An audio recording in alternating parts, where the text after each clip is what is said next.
to this very interesting and timely webinar discussion as we look at the lockdown regulations and how they affect the faith community. It's important for us to know that when we talk about the faith community in today's broadcast, we are not limiting it to only the Christian community alone, but we are looking at all the different kinds of faith, whether it's Hindu, whether it's Muslim, any kind of faith. And we are asking ourselves, how are these lockdown regulations affecting our community? I am Joyce Katende, and with me is my co-host, Harold Turije. Now, I'm requesting if they could share his profile or if he could say hi. Harold, my co-host, is a Christian lawyer, an advocate with a law degree from Makerere University and a diploma in legal practice, who is currently working with Pace Associates. He sits on several boards of a number of companies as an advisor and corporate secretary. He has also worked with Kahara and Company Advocates as counsel and East African Media Consult as the program's director. He is also the vision bearer of Rich Faith, which is a born-again fellowship for professionals and the business community in Uganda, focusing on fruitful, godly living. Harold, you're very welcome. Thank you very much, Joyce. I will return the favor and tell people about you. You're very welcome, everyone who's joining us today for this webinar discussion, and we hope it will be fruitful. My co-host, Joyce Katende, is a lawyer and is an advocate of the High Court with a master's degree in law from the United States of America. My co-host also specializes in international human rights and alternative dispute resolution.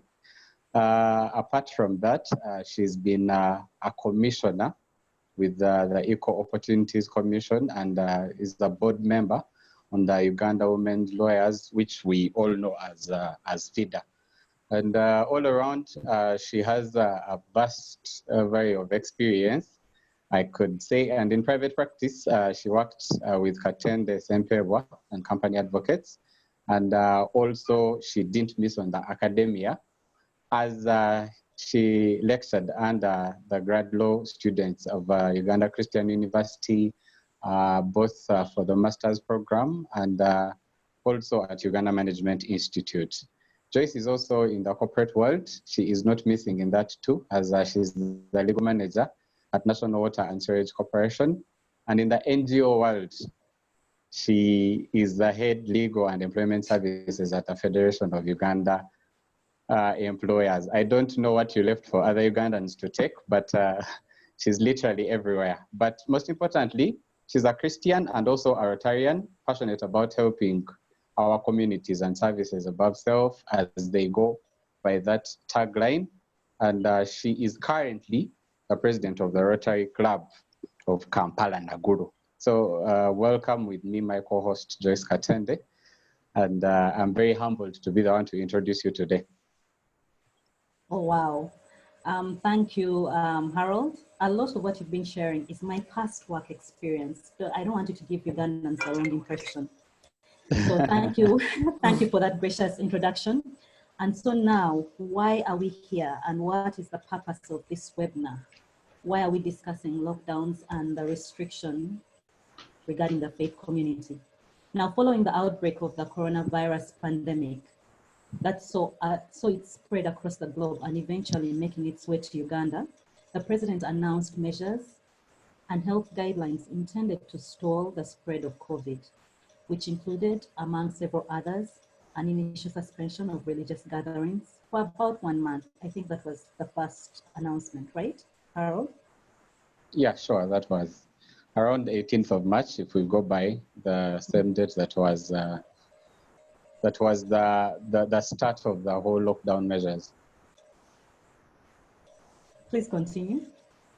Yeah, and after the 3 months have elapsed with the declarations and the regulations set in place, we remember that the president started to open up various sectors, but up to now, the religious community is still under the lockdown with no mention of possible resumption of gatherings and Christian or any religious fellowships unless a vaccine is discovered or is put on the market for people to to have access to it and for use in case the virus continues under the pandemic that is on. And this has caused unrest among the believers and those that believe in the different religions, since the religious community seems to be left out of any plan that is being made by the government. So there's a chance that the resumption of those congregations and Christian or any religious gatherings might not be as soon as people want them to be. And it's the basis of our discussion today to see how that can be addressed. Joyce. You're so right, Harold. So the purpose of this webinar is therefore to champion a discussion on these actual issues affecting the religious community in times like this. And like I mentioned earlier, when we talk about religious community, we are talking about Christians, whether they're Anglican, Catholic, born again. We're talking about the Muslim community, the Hindu, whatever form of worship that you consider. So we are looking at how all these various communities seem to either be silent, maybe as a result of sheer with a resignation about what is going on, and seem to have no voice. So that's why we have this webinar, for us to get to hear from different specialists and hear what are they trying to say, what is the religious community's opinion on what is going on. The expert panelists from the different fields that we have here are going to discuss with us and advise on what and how the religious community should consider going forward regarding this whole COVID situation. Emphatically, the discussion is not only for the panelists, but and it's not biased or positively biased towards the Christian religion. It's general for whoever has faith into a higher being. Talk about Christians, talk about Muslims, talk about Hindus, everyone. It will be an interactive discussion for everyone that is following us on Facebook and via Zoom. So you can, we will at the end of it all invite the audience to participate in a way by sending in their comments, by sending in the questions to the panelists. So as the panelists discuss, make sure that you send in your comment or your question that we will discuss at the end, because we'll invite everyone to be part of that discussion at the end, because we have a special session for question and answers. And for the comments, we'll be reading them along me and my co-host as the panelists change the platform. Joyce can tell us how people can access on the social media platforms that have been said today. Okay, thank you, Harold. So as we are going on with this discussion, please join the conversation. We need to hear from you. We need you to ask those questions that you're afraid to ask. We need you to comment. So we are live on Facebook at Crownell Core. So please join us live on Facebook if you're not already on the webinar, and also on Twitter at Crownell, at Company Crownell. So every time you're sharing, please tweet and use the hashtag Freedom of Worship Uganda, and keep tweeting as often as possible. So now we begin the discussion. Welcome once again to all our viewers, those who are just joining us right now to this webinar and hot topic. Those of us joining on Facebook, you're also very welcome on all the other social media platforms. Now we know why we are here. Let's now get to know who are these panelists. And so I'm going to ask Harold to just list for us our different panelists who are going to be our specialists in today's discussion. Thank you. Thank you very much, Joyce. In no order, we are privileged to host very distinguished people today to help us decipher what our topic is today. And among them, we have Dr. Patricia Achan Okilia. As we'll be reading the CVs later, but for now and currently, she's the commissioner with Uganda Human Rights Commission.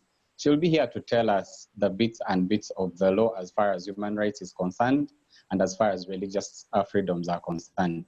We are also privileged to have Honorable Alice Alaso, who's currently the Deputy National Coordinator for Alliance for National Transformation.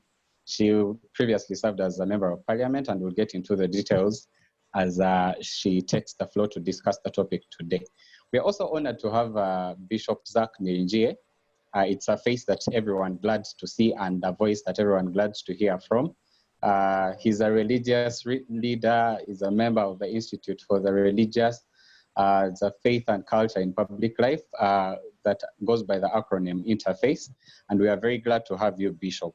On the same floor, we have Mr. Emmanuel Kandia. I can see him smiling. He's the chairperson, advisory committee, the commissioner at NetPIL, which is the Network for Public Interest Lawyers. We also have Mr. Arthur Ayorechire, who is a board member at the famous UCLF, which is the Uganda Christian Lawyers Fraternity. And finally, we have the CEO of Cornell Company Limited, Ms.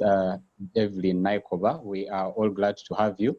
And without further ado, I will let my co-hosts dig into the discussion and tell us who will be the first panelists and what they will be specifically handling. Joyce, please, over to you. Thank you, Harold. Okay, before we go into the panelists, I just want to share with us a brief format of what this webinar is going to take. We shall first have a round of questions for each of our panelists, which is approximately 12 minutes each. This will be followed by an open Q&A session from all the members of our audience, whether you're on webinar, whether you're on any of the social media platforms. And finally, we shall have a final round from the panelists who will share with us their concluding remarks. So in that regard, I'm requesting all our viewers and reminding you, whether you're on Zoom or Facebook, kindly share your comments and questions in the chat room so we can capture them for our panelists. Thank you. And now we start off this very critical discussion with none other than Dr. Patricia Achan Okiria, Commissioner with the Uganda Human Rights Commission. She is a lawyer and a human rights activist. She has a master's and a doctorate in human rights law from the University of Pretoria. She has worked with the Directorate of Ethics and Integrity for over 6 years as the Principal Legal Officer and later Acting Director for Legal Services. She has also worked with the Ministry of Works and Transport, where she worked as a policy and legal advisor, mainly in charge of legislative drafting for transport policies and laws. She has published several articles nationally and internationally. She has also made significant contributions by completing the preparation of several key anti-corruption legislation in Uganda, and is currently the Commissioner with Uganda Human Rights Commission. Please welcome Dr. Patricia Achan Okiria to this forum. Dr. Patricia, you're very welcome. Thank you very much, Joyce, and thank you very much, my co-panelists. I'm humbled for that introduction, Joyce. But you forgot to tell them one thing, is that I'm also a housewife. I am married to one the one and only, and I have 4 children, 1 girl and 2 boys. Thank you so much. Yes, thank you very much, Joyce. I think we can begin now. Yes, thank you for making that note. It's important for all of us to know she's married to 1 spouse and who is a gentleman. That we need to make that very clear. And she has 4 beautiful children. So Dr. Patricia, as an expert in human rights, what do you understand by the term religious freedoms? And secondly, we have had various people stating that their right to freedom of worship has been infringed upon in the recent times. From a constitutional law perspective, what is your take on this? And have the current measures upheld this constitutional right, do you think? Well, thank you very much, Joyce. Speaking from a Christian perspective and a constitutional perspective as well, I know that religion for sure has a harmonizing role in society because it brings people of different perceptions together. Religious teachings normally impact on ethical thinking that also models the character of people. Religion has a demonstrable potential to engage social issues which have political or even legal implications, and it plays a positive role in the society and even the state at large. Religion, nonetheless, has also remained very key in communicating government directives during the lockdown. Although we are now having the challenge of having to stay away from church, we are missing to get the spiritual food from church. We are missing to have the social capital, the people we interact with from church. We are missing lots of things from our gatherings in our different religious institutions. However, that His Excellency the President, on one of his addresses on the 18th of March, if I recall, praised religious institutions. He praised religious leaders for complying with these directives to stop congregations. And the spirit behind stopping the congregations was basically to stop the spread of COVID-19. In Uganda, you realize that every citizen belongs to a particular religious conviction or the other. So religions basically have a very, very significant role, especially even in influencing decision-making in our society, as history has already shown. Therefore, there is also need to define the conduct and relationship the state has and the role of religion during COVID. Going back to the constitutional significance or the constitutional perspective, when we talk about freedom of religion per se is guaranteed within the major international human rights instruments. That is Article 18 of the Universal Declaration of Human Rights. It's also provided for in Article 18 in the International Civil and Political Rights, International Covenant on Civil and Political Rights. And it is even provided for within the African Charter on Human and People's Rights, specifically in Article 8 and our Constitution of the Republic of Uganda. So the Constitution specifically says within Article 29 that freedom of conscience, expression, movement, religion, assembly, and association is fully guaranteed. That's just to paraphrase the constitutional provision. So when you go to 29C, you find that it unpacks, it says freedom to practice any religion and manifest such practice, which shall include the right to belong to, the right to participate in the practices of any religious body or organization in a manner that is consistent with the Constitution. So basically, when we talk about the constitutional perspective, we find that we can marry this with the provisions within the international human rights instruments, and you find that it helps us basically to guarantee freedom of an individual or individuals within the community, with others, with the public or private, to manifest their religion, belief, or norms in order to worship, to observe, to practice, and use it also for teaching.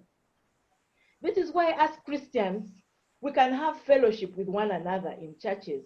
That is why the Uganda Christian Lawyers Fraternity meets in fellowship. That is why the Anglican Youth Fellowship Choir, where I belong, meet in fellowship. That is why the marrieds within our different fellowships meet. That is why we have Christian Women's Fellowship, Mothers Union, and others, because it is provided for, it is guaranteed within the Constitution. However, as rights are not absolute, international human rights law gives states a margin of appreciation. What are we talking about here? The margin of appreciation is given to the states to be able to limit human rights of individuals based on the internationally accepted standards. Here we are, for example, we are talking about freedom of religion, and then we also have this pandemic coming in.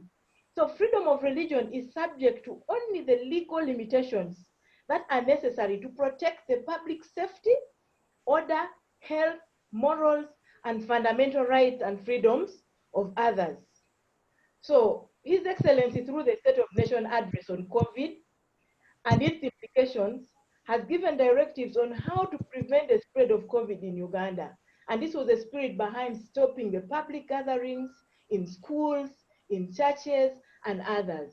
But now we are very hopeful that as they begin lifting the lockdown, we believe there will be opening of churches very soon. We believe that when churches open, we will have social distancing, we will observe the international, those standard operation procedures of Ministry of Health, where we've had 3 services, probably we'll split into 7 or 8 services a day, and we'll be able to enjoy our freedom of worship and in our churches. It's also important that Ugandans get to know and appreciate that measures to prevent COVID affects constitutional rights. It limits, like freedom of worship, like we've already said, and these rights are basically affected. So gathering of people is prohibited. the state shall institute effective machinery within the national objectives and directive principles of state policy, specifically under Objective 23. It says the state shall institute effective machinery for dealing with any hazard or disaster arising out of natural calamities or any situation which results into disruption of normal life. So we have all seen that this COVID has disrupted normal life. It has disrupted our normal life. We cannot continue with our activities as usual. That is why the lockdown has impacted on a number of things in the country. So as Christians, my own normal life involves fellowshipping with other fellow Christians. And that is what helps us grow. That is what has made some of us what we are today. Because if I did not get born again in 1989, many years ago, I don't think I would be what I am today. So this pandemic has disrupted our normal life. We cannot fellowship anymore with others. This is what strengthens us. This is what keeps us going as children of God. COVID-19 has made us adopt to different challenges, different ways of strengthening fellowship within the family, studying the word of God and praying together as family. Although it would be most interesting for us to interact with others out there and share our experiences and testimonies. So legally, Dr. Patricia, yes, just to interject at this point. Yes. You have mentioned all the benefits of us being able to congregate, to being able to share with one another, and how important it is, whatever religious group you are, meeting with one another, how it's very helpful, not only for your physical state, but even your mental and social well-being. Dr. Patricia, you've written an article in the New Vision. Yes. I think it's titled Human Rights Best Effective Response to COVID-19 in Uganda. I think it was on the 7th of April.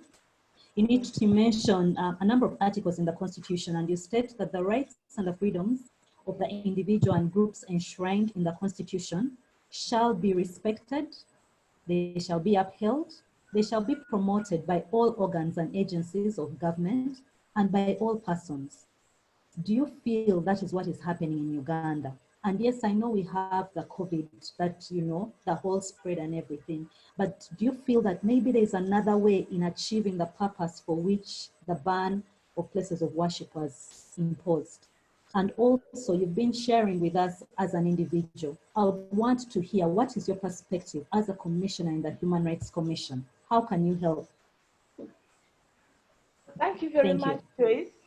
As a commissioner with the Human Rights Commission, UHRC as an institution is with a core mandate to protect human rights. We are very much alive to the human rights aspects of COVID-19. We have been monitoring the human rights situation in the country in respect to COVID-19. We have received a number of complaints of human rights violations by COVID during this implementation of the COVID regulations. You have watched and seen over the news about how COVID has not killed anybody, but the security agencies have actually killed some people in the process of implementing the directives.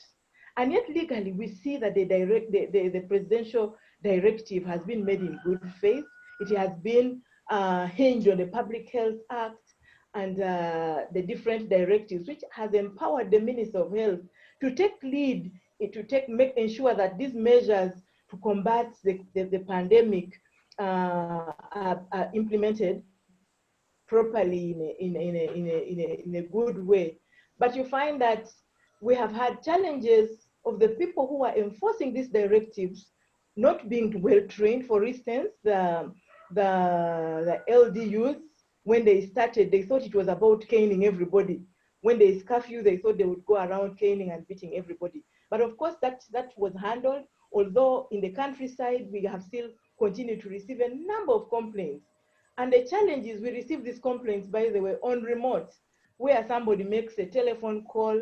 We cannot go out to investigate because we are all under lockdown. We have registered these complaints. We have taken action on some, action still on remote by making a phone call, maybe to the RDC saying what is happening here. Can this person be released at once? This person was helping a sick child and this person got arrested along the way while going to solve a situation in hospital and things like that. So it has been very, very challenging. But I thought we would maybe concentrate more on the role of the religious actors. How can the religious institutions come out as this institution that is very, very essential during COVID? Because people have been locked down, people have been traumatized, people have been scared, people have been worried, and they need the church to come out clearly to help in counseling the people, to give them words of encouragement, to help people to know that this is not the end of it all during COVID. So as religious actors, I believe we are supposed to be very, very relevant out there. We are first of all called to work together to encourage our own members to observe these directives, not to go against these directives, so that there are no clashes here and there.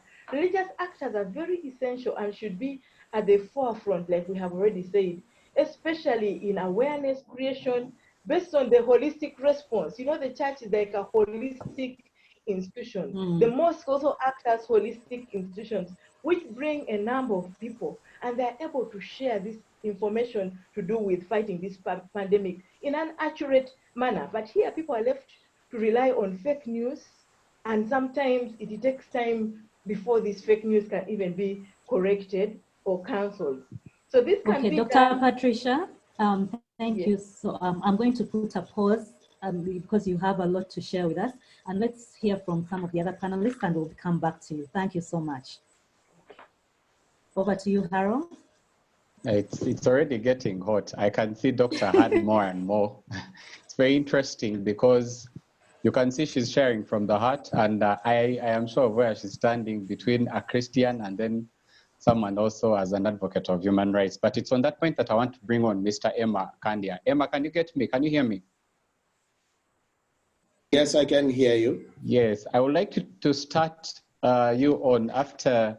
Those who do not know Emma, he's the chairperson of the Network for Public Interest Lawyers, that is NetPIL, which is an organization that is set up for the aim of promoting public interest lawyering to foster greater engagement of lawyers in public interest. He's also an advocate and a commissioner for oaths and a founding partner for Kandia Advocates and legal consultants. That's right, Mr. Emmanuel?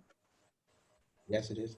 Yeah, he's also experienced as a dispute resolution lawyer, and I'm sure he will help us on that point to make sure this is resolved, because it seems to be a very, very big dispute. But let me give you a statistic and kick you off on that.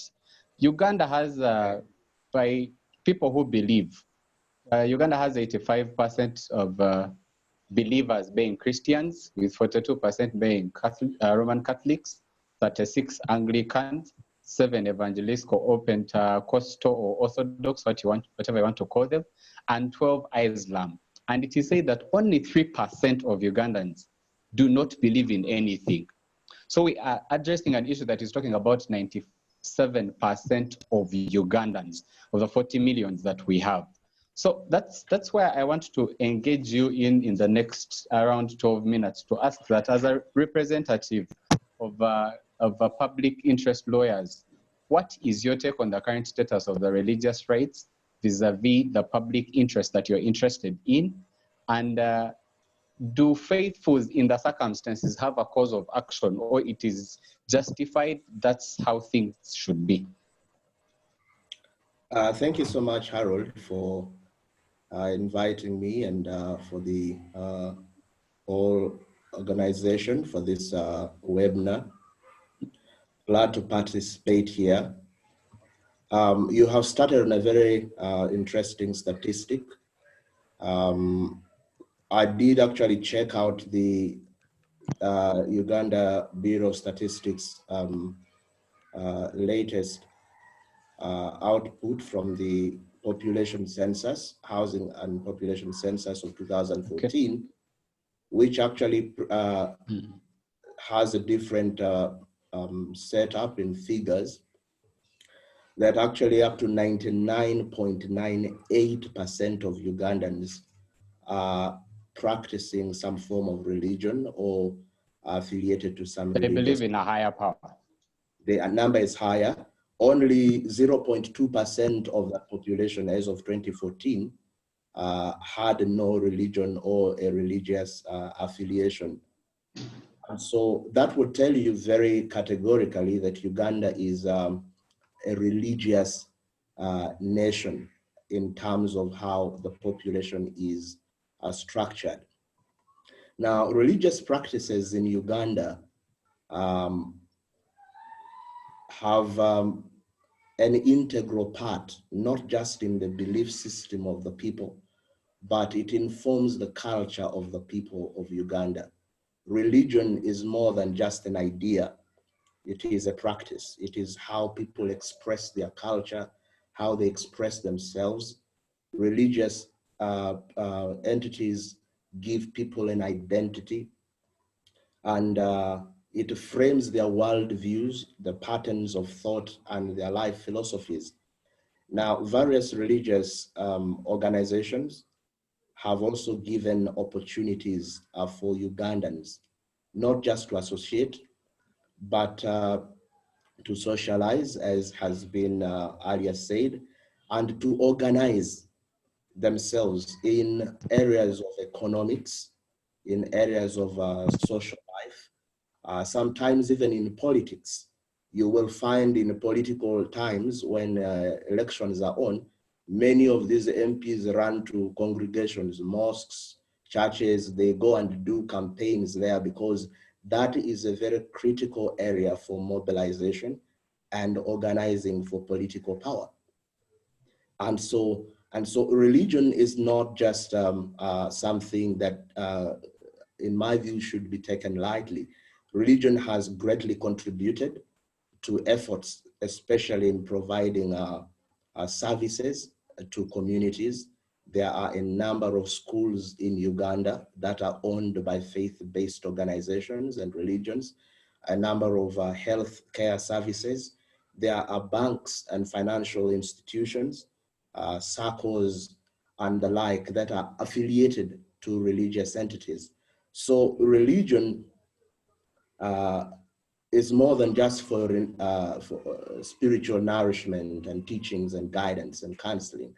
And you will realize the lockdown, as has already been talked about, brought in concept of social distancing and putting on masks, now sanitizing of hands. You have these things that have been laid down by government, and as noted, in good faith, because the population needs to be able to be secure, needs to be healthy in order to enjoy those rights. And even if they were enjoying those rights and they are infected, perhaps they could become a danger to their neighbors. And so they are in good faith. However, the impact of them has affected so many people, especially I'll speak to the religious enjoyment of the religious rights. The one key thing that happens with these religions broadly is that their expression is largely through congregational worship and prayers and teaching and preaching by the leaders, either a pastor or an imam or whatever leadership structure that there is. And sometimes this then requires the population to gather in places, sometimes they're sacred places of worship, to be able to receive these kind of teachings or do that kind of worship. Now, other aspects, for example, during this lockdown, we're told people should now do scientific weddings. Now, what is a wedding? A wedding perhaps would be in a scientific form understood as a vow between one or two people. But there is a higher context that perhaps we need to look at and examine, because marriage in our context is more than just a two-people affair. It involves families, it involves communities. And so if we are going to have scientific weddings, what does that have to say with regard to the context of vows people make, the context of what understanding of family is in each of these religious settings. For example, in the in Christendom, the family is a very critical area where children are instructed, where there is a fellowship. Yes, there is union together and bringing up of children and growing up communities starts at that point. So that's where communities get fully involved to participate. And so if it is scientific, to what extent do the communities manifest their belief in the family structure? Mr. Emma, that's where exactly I want to engage you on us using this as a challenge to you, for example, as a public interest litigant and a lawyer. Yes. Do the Christians, the Muslims, and every believer who thinks this is unfair have a recourse to action? What is the solution on the ground, and what is any platform that they can seek that solution? First of all, there has to be an extensive analysis done as to whether there is a ground for action. Okay. And the basis in picking that must come from the structuring of the orders or the directives of government. And are those directives sourced within the law? And Dr. Patricia has exactly stated that. It is true they are sourced within the law, that the government can regulate how these particular rights can be enjoyed, and sometimes even stop the enjoying of them for other greater public. And so in our circumstances, especially with the COVID-19 in place, there is justification thus far for these churches, for these worship places to be closed. However, what then needs to be coming out, I believe, very closely and clearly, and for our evaluation for any action to take place, is whether the continued sustenance of the lockdown is justified. Now, that might need a more scientific analysis. It might need a more scientific evidence. And you don't just go to court to make noise. You must come with the proof to show that the ongoing lockdown is unjustified. And if there is proof to that extent, I can guarantee we'll win the day in court.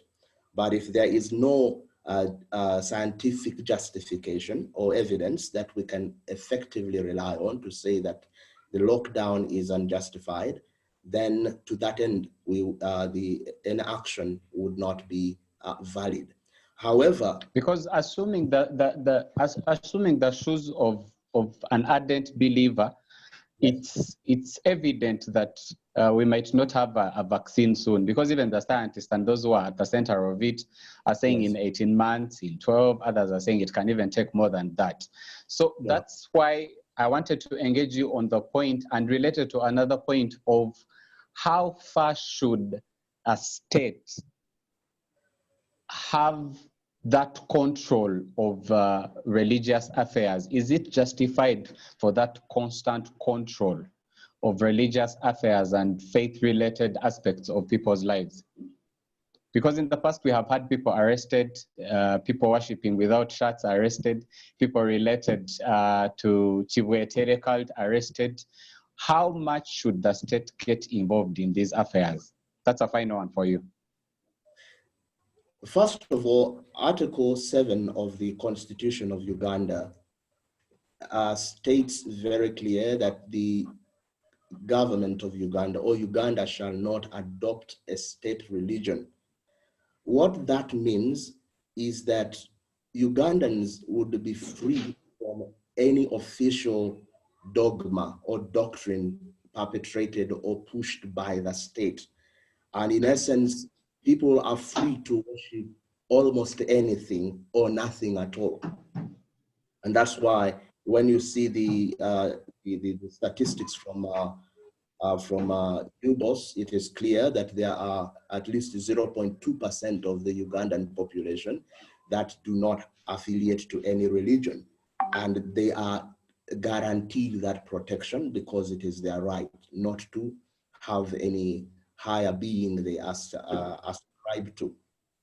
That said, the Constitution, in that perspective, does not therefore give that mandate to the government to entrench into how people should worship, what they should worship, when they should worship. In that regard, if the government took that direction, it would be in violation of the Constitution. The Constitution is our supreme law, and we will stick to it as is, and will uphold it and protect it. And interferences into religious practice are only to the extent that they are in violation of the law. Yes, if there are cultic practices and religious practices that violate the law, for example, some practices into ritualism where people sacrifice children or mutilate bodies or practice violence against people, those are not permitted under the law. And to that extent, the government is justified in stopping such activity. I hope I've responded to you well.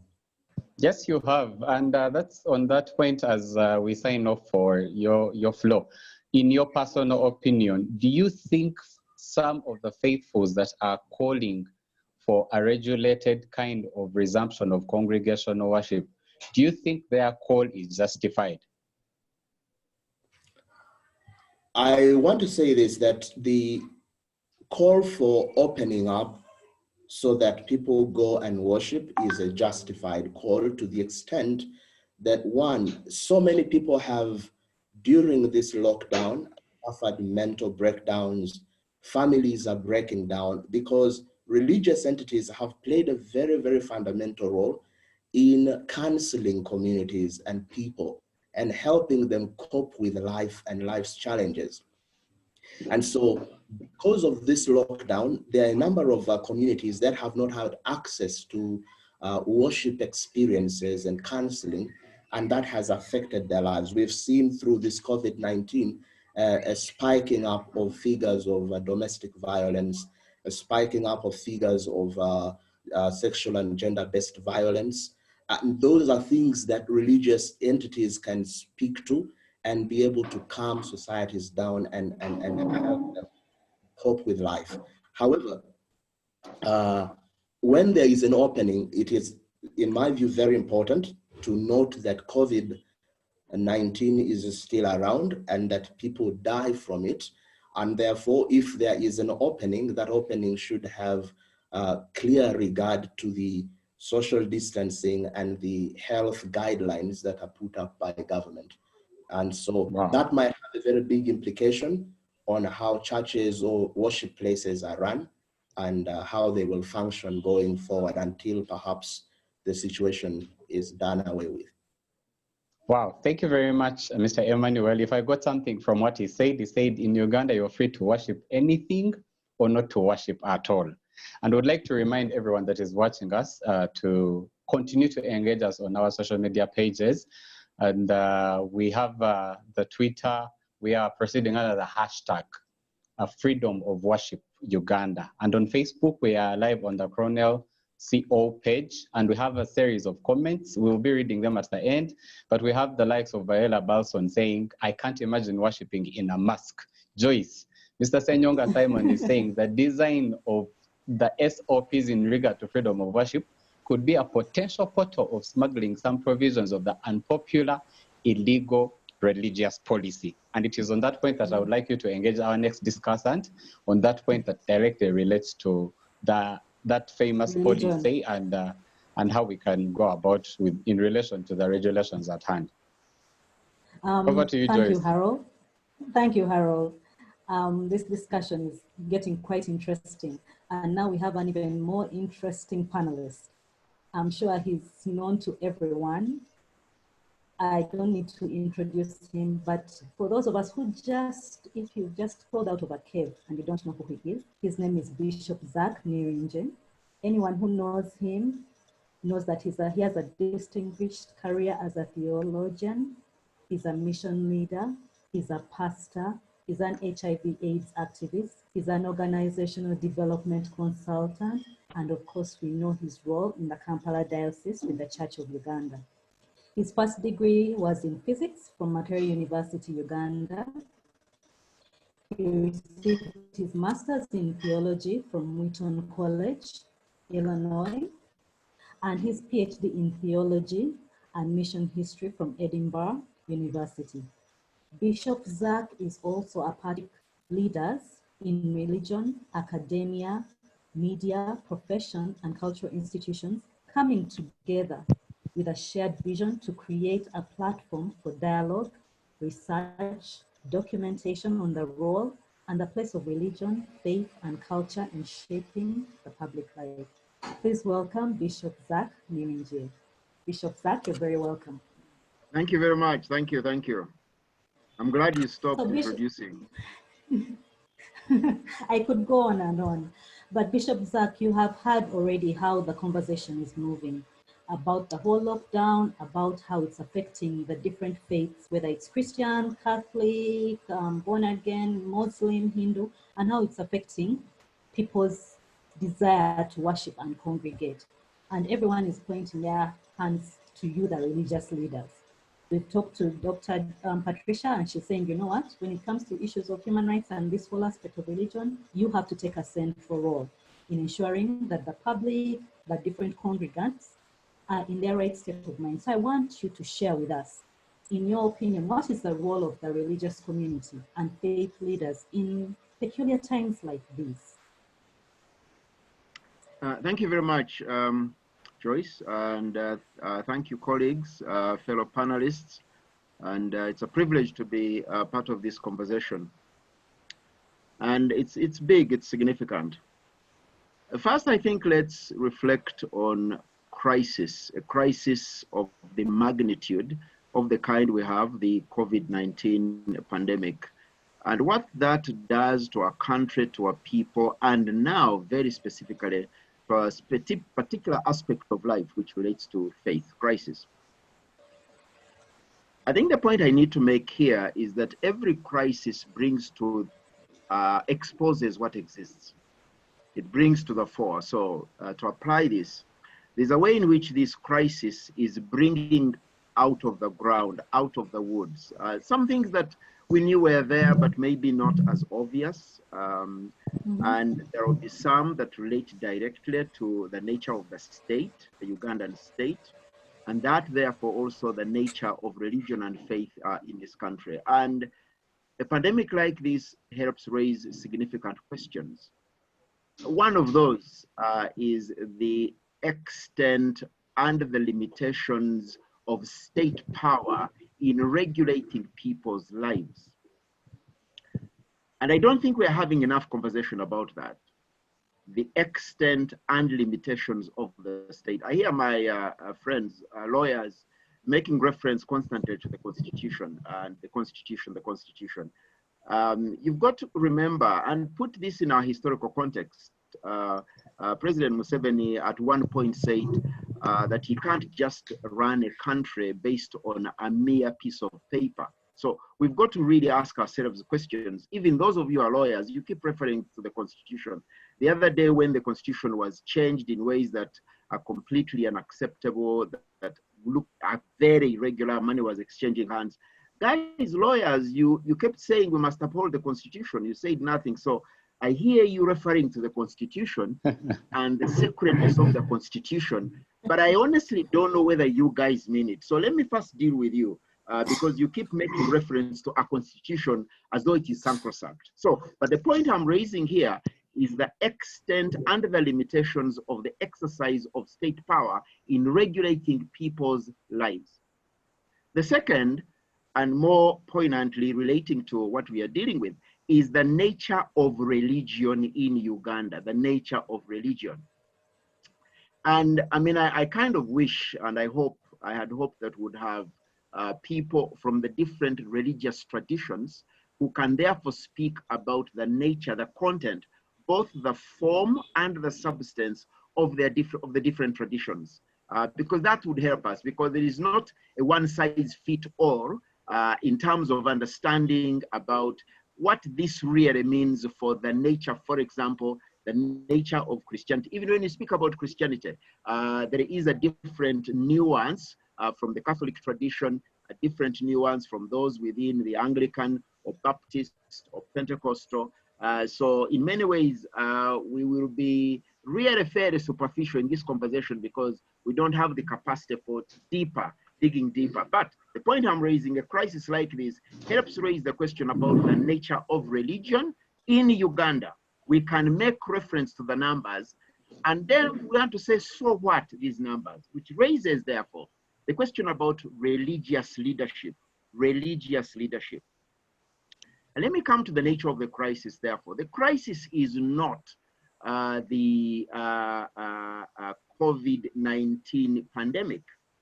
The crisis is the lockdown measures, And first of all, we've got to remember that this is not the first major pandemic hitting a country. The numbers that have, the numbers due to the whole HIV and AIDS pandemic are massive. I don't ever remember, because we knew that HIV and AIDS was being passed on primarily through sexual relationships. And there's those sexual relationships, some within commitments of marriage, and the majority outside the commitments of marriage.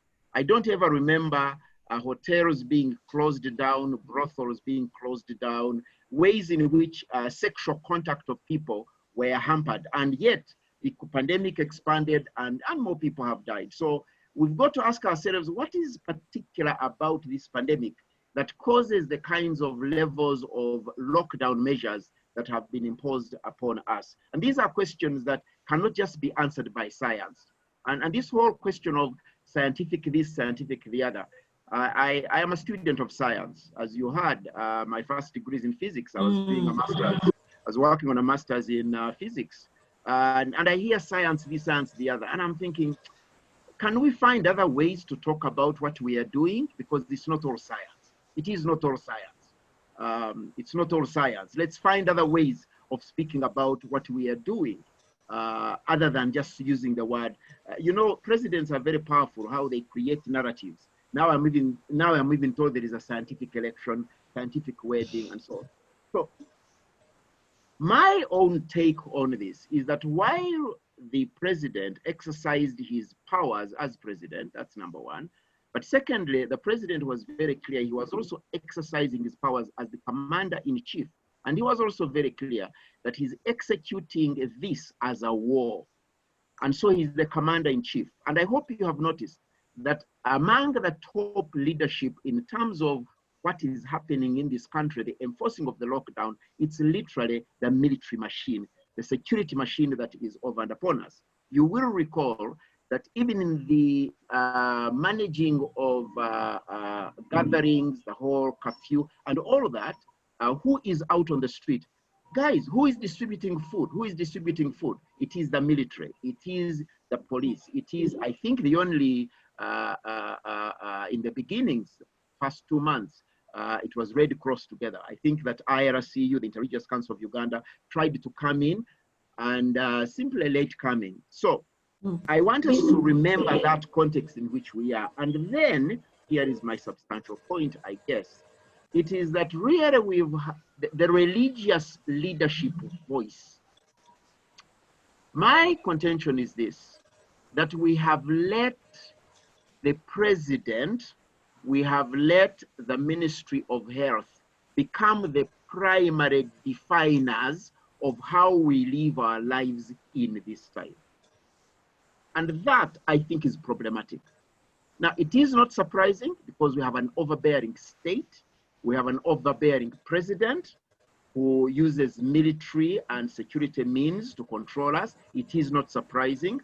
However, it is not acceptable that, for example, a presidential directive decides how people get married, because there are clear prescriptions within the Christian tradition, within the Islamic tradition, within other traditions, faith traditions, on what a Christian wedding looks like, on what an Islamic wedding looks like. To blanket everything, most scientific wedding should not be acceptable to the faith leadership community. Let me speak very specifically. I'm glad you're pointing that out. Let me speak very I'm specifically. glad you're pointing that out, Bishop Zach. Let me come to the next point about the whole question of faith life. And too many people are overtly concerned about the fact that people can't gather in numbers, whether on Fridays or on Saturdays or on Sundays or whatever other day of gathering for fellowships in the different numbers. But that is to reduce faith life to gathering, to congregating. From the perspective from which I come, it is Christian, the broader Christian tradition. I would say that Christianity is not just about gathering, it's also about scattering. Many of you know the expression salt and light.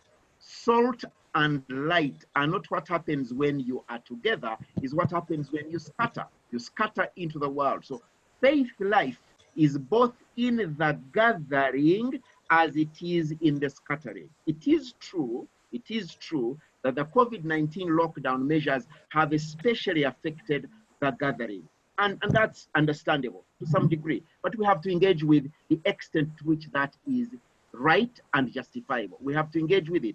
And I honestly had hoped, just like Uganda Christian Lawyers Fraternity, you should have come out and explained to us what are the perspectives from, because you say you're Christian Lawyers Fellowship, what's the perspective from Christianity about these lockdown measures? Because you are supposed to interpret law from the Christian angle. We haven't heard you. What we needed to hear as well from the faith leadership is, what does it mean? Let's hear from the Roman Catholic Church. Let's hear from the Church of Uganda. In fact, the Uganda Joint Christian Council, which have a protocol around a Christian marriage. What does a Christian marriage now look like, Christian wedding look like, in the light of the lockdown? The Uganda Joint Christian Council has not given us that answer. We have not heard how, therefore, these lockdown measures can be interpreted from within the light of the different religious traditions. And part of the challenge is that religious leaders have ceded their space to the executive, the president, to the military. I speak about one other, which is the whole question of compassion. Of the religions I know, which is Christianity and Islam, I know that part of the hallmark of those faith traditions is compassion. It's the neighbor. It is food. It's help for the neighbor.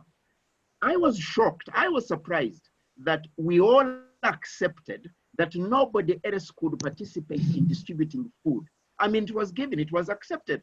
And I still can remember some bishops, friends, pastors, pleading with the government, please allow us to give food, to contribute, to participate in compassion. The government cannot give, the government cannot take away what it can't give. It is not the state's job to tell us what we can do with our neighbors. It can do and tell us, we can engage with the state on how that is regulated. So already really, religion in Uganda is beginning to look very, very irrelevant, because my proposal has been, now that the churches are closed to congregation, what a great opportunity. We should have turned those church buildings, we should have turned those mosque buildings into warehouses for food for the communities. That is what faith life ought to be about. But we're absent. We're simply clamoring for open so we can gather again. You see, I think it's Emmanuel who spoke about there is trauma, there is depression, people are not receiving the encouragement, the services. So that is to say that the religious and faith teachings we have been giving in all these years have really not had the deep impact that they ought. So we are now in a panic. If marriages are breaking down in this COVID-19 lockdown, it shows that marriages have been unhealthy. If you have domestic violence on the high scale that it is, it says something about what we, faith leaders, have been doing.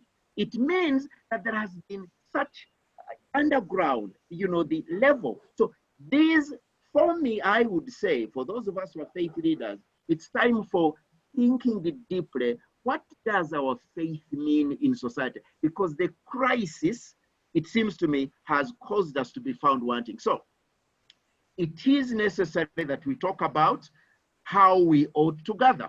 It is necessary that we talk about what we do when we do not gather. It is necessary that we talk about the implications of these measures from our different traditions. And it is important that we do not cede space to the state. Otherwise, the state tomorrow will be able to say scientific this, scientific the other. We must be able to come back and say, no, a Christian wedding is a Christian wedding. It cannot be called scientific. It's a Christian wedding. But within the current crisis, this is how we adjust. A Muslim wedding and so on. We cannot be here talking about a scientific election. What does that look like? So I think that really, for me, the challenge is that the religious and faith leadership and the cultural leadership have ceded the space to the overbearing state. And no amount of quoting the Constitution helps. Because I can tell you that Constitution was created by this very state, all right? And they will be able to bring about other laws. There has been a debate as to whether it was adequate to use the Health Act and whether there shouldn't have been an emergency.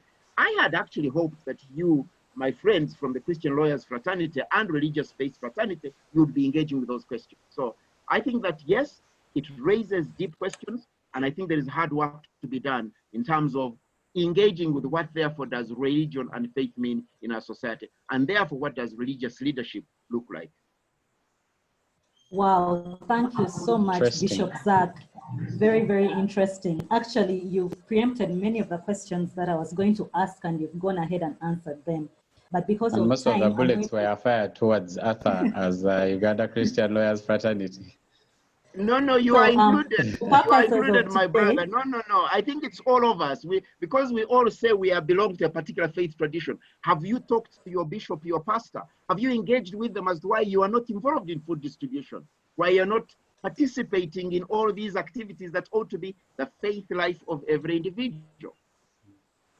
Thank you, Bishop Zach. You're always very interesting to listen to. Now, I'm going to put a pause on our questions to you, but I'm going to give you like a sneak peek in when we come back for round two, some of the questions that will be coming to you based on what you've just said. There's a comment from Patience Migisha who says, a sanctuary can never be a storehouse. What is sacred must remain sacred. So you can't propose, basically you can't propose that churches become storehouses. Even as you think about that, I would like you, when we come back, to think about what is the proposed way forward for congregational worship to resume without spreading the COVID like a bushfire. You mentioned the fact that in times like this, Christianity has both to congregate and to disperse. But what about the fact that we all believe God is omnipresent, but we all still need and feel and desire to congregate? So those are some of the questions that will be coming up later for you. And for right now, I would like to hand over to Harold for our next panelist. Thank you so much, Bishop Zach. Yeah, thank you very much. It's getting hotter in the comments section. People are making noise on Facebook, Twitter, and those who are attending via the Zoom app. I have seen an interesting comment from Awan Baluka Margaret, who says, I love you, Dr. Zach. Are Christians asking themselves whether they have applied what they have been being taught throughout, or they just want to just gather yet, never coming to the knowledge of understanding? It shows you how some of the Christians and other believers are wondering and very concerned about the times. I don't know whether we have Honorable Alaso online already. And as she comes on, maybe Joyce, you can tell us what is on Zoom as far as the comments and questions are concerned. Thank you, Arthur. I'm just getting a little network issue. There's a comment from Catherine Asiku. The church has grown, and now the church is also scattered in different homes, and in her opinion, that is even more powerful. Having fewer people at a wedding doesn't make it a wedding. I think the description of a scientific wedding is wrongly placed. And she also says that the church has grown and the church is also scattered in homes. So if we are to say that we have scientific weddings. She's not agreeable with that. Let me see. I'm trying to locate some others.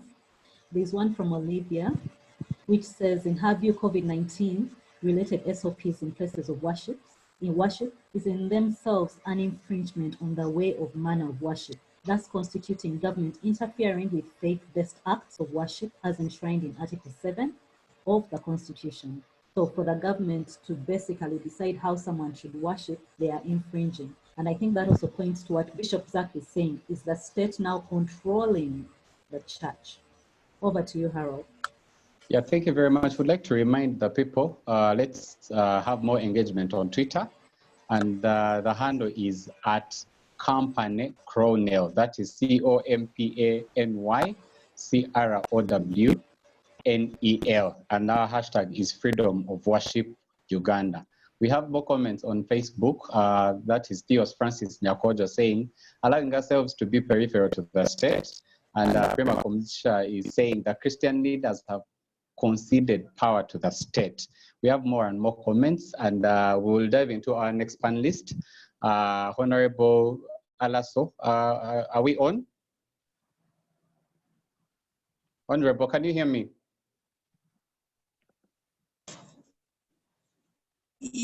I can hear you. You're very welcome, Honorable. Thank you very much. It's a privilege to be part of this engagement. Yeah, we are privileged to have you too. You recently wrote, I would like to engage you based on the article that you wrote of recent that was about the need to open places of worship. And it was very interesting because you seemed all in the opening without having due regard of what people are using as an explanation to the lockdown due to COVID-19 and the rest. So on that point, what influenced your firm stand in the wake of what appears to be a deadly outbreak for you to take such a strong stand to say, let us open places of worship?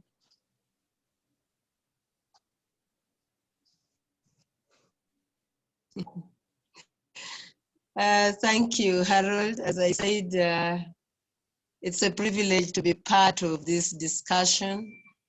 And I am happy to hear from the previous panelists who have spoken.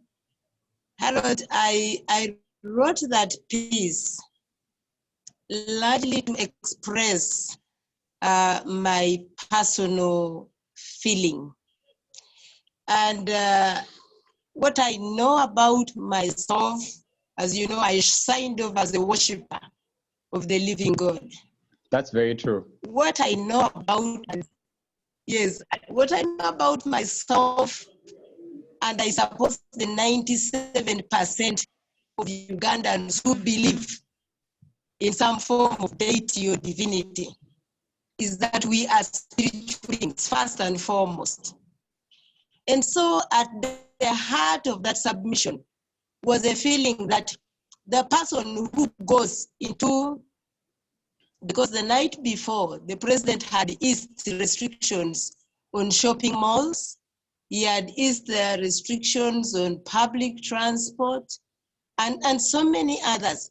And so I asked myself, at the heart of the person who is walking into the shopping mall is actually a worshiper, meaning 97% who go into the shopping mall are worshippers.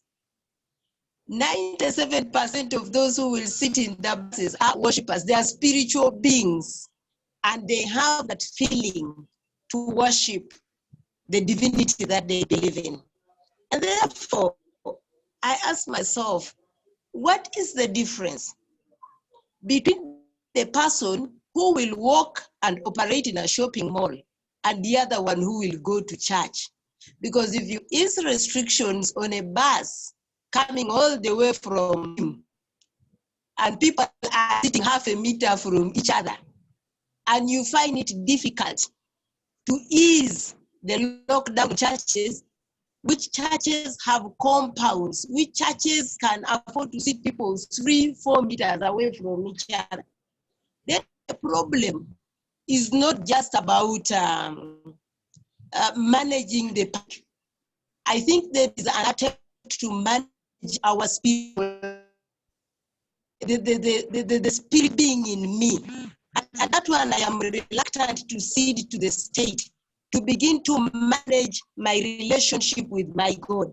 That is totally unacceptable. So I found it very strange, and that's even for this conversation. I was listening to Mr. Chanda, and he was still referring to lockdown. Where I am as I talk now, that animal called lockdown is not operating. The streets are so busy, but yes, but about 3 people, the shops are open, the hotels are open. I mean, life is going on normally. They only adhere to religious leaders. And that for me is a problem. Let me get you right on that point to similar. Yeah, Honorable Lasso, let me get you on that point. I would like to quote what the president said at one point, where he was invited to as a guest in the Passover festival, and he said, "I decided not to regulate born-again churches because the Constitution allows to them." It seems that it's a decision that he can take and rescind. And I would like to engage you as the Deputy National Coordinator for ANT. What, in your opinion, is the primary role faith and religion play in the influence of politics and national building?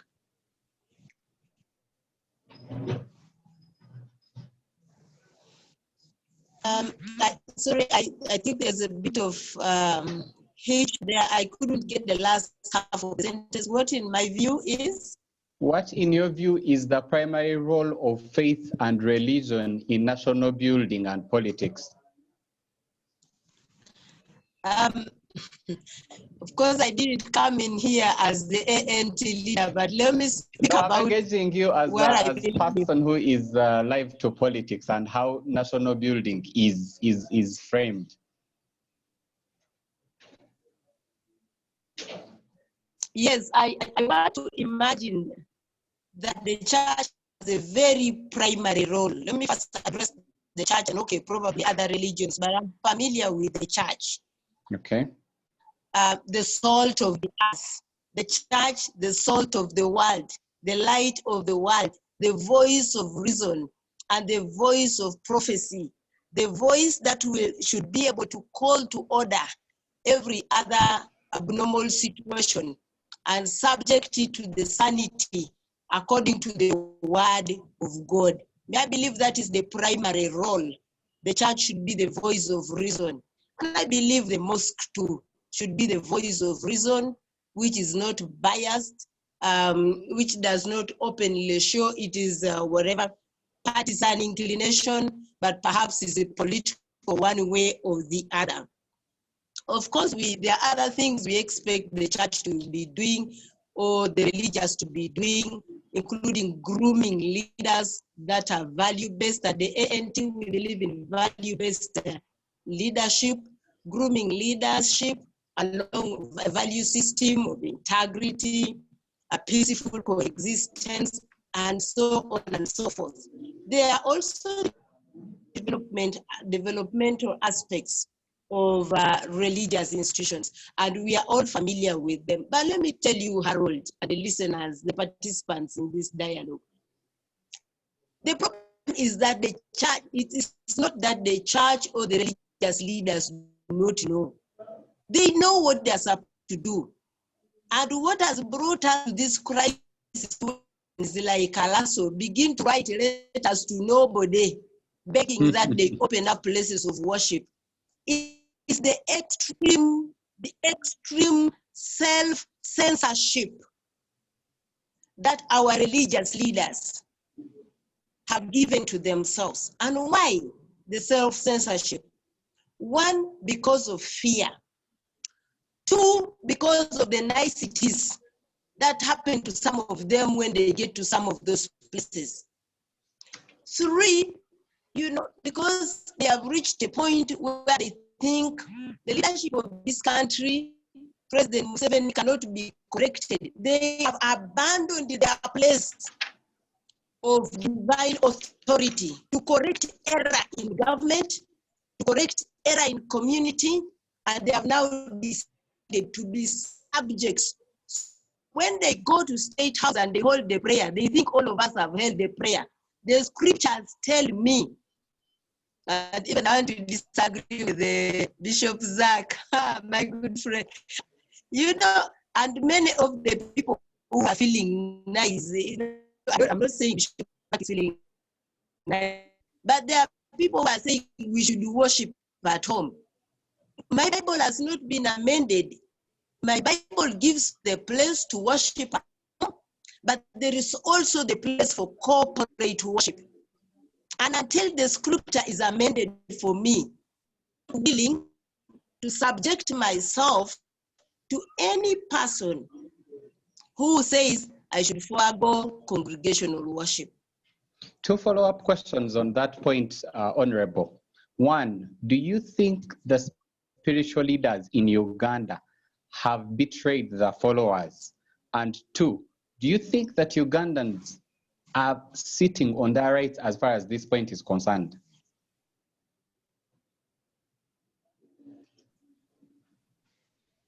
Yes, my answer to both questions is yes.